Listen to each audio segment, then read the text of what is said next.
There are three different ways to represent the amount of a given element.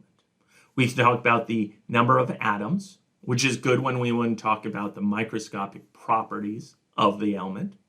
We can talk about the number of moles of the element, which is good once we want to understand what happens in reactions. Or we can figure out the mass of the element. This is good because this is actually something we can measure in a lab.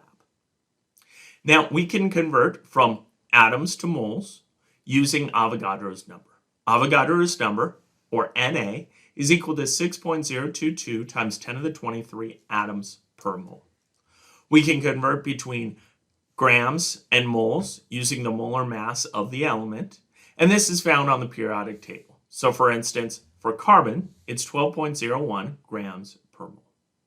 But let's say we want to convert between atoms and the mass. Well, in this case, we can't do this in one step. What we have to do is we need to convert to moles. So if we're given atoms, we convert to moles. If we're given grams, we convert to moles. And then we can do the next step. Here are some examples. So let's say we're told that we have 1.82 gram mass of diamond, and we want to know how many atoms are in that diamond.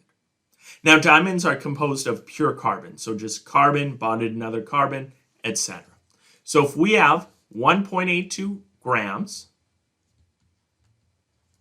our first step is to convert from grams to moles. And so we're going to use the molar mass.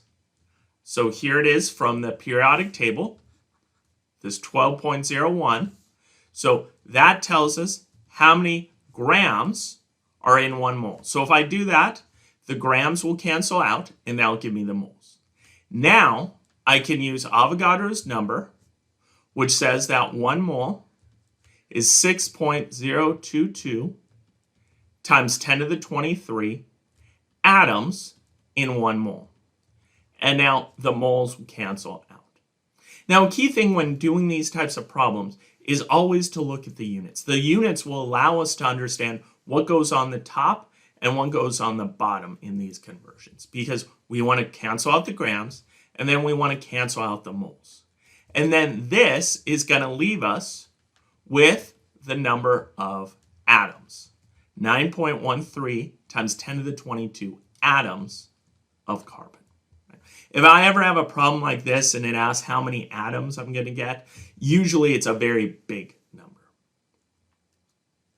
Now let's look at it the other way. So let's say we have 2.48 times 10 to the 22 atoms of lead. And we want to know what is the mass of this many atoms of lead. All right, so lead is Pb, and we want to convert from that to grams. The first thing we do, we convert to moles. So we want to have atoms to moles, and the conversion that's used for this is Avogadro's number.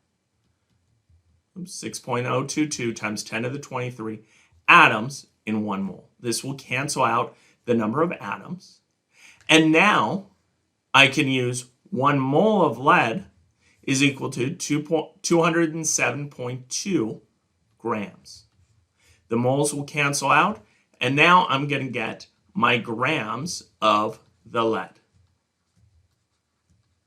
Notice I start off with 3 sig figs, so my answer will have 3 sig figs.